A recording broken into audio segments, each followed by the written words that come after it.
I was told that I was garbage, so in an attempt to be not garbage, I'm not going to use a ChatGPT ass script.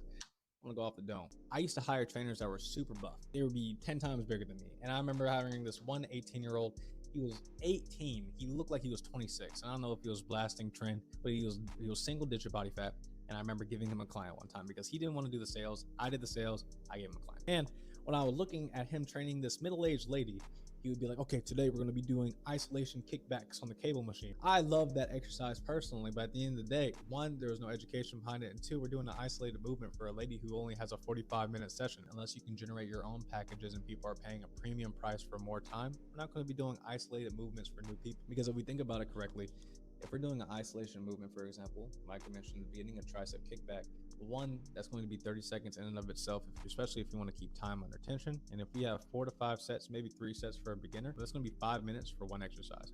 And now you're 4 minutes in and you've just wasted 20 minutes on 4 exercises that don't even work majority of the body parts that they're trying to work. So we're going to work compound movements that allow us to work more muscles in a shorter amount of time.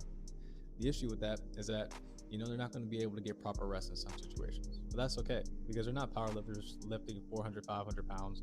They're not going to be lifting, 70, 80 pounds, especially with improper form if you're a good trainer. So the likelihood of them hurting themselves is low, especially if you're training for hypertrophy in most cases. So what that looks like, instead of a 45-second rest, maybe it's a 20-second rest. Maybe doing a superset like hack squats and cable curls, which those muscles, you're not going to really do that, but those muscles, just for the hypothetical, don't work in tandem.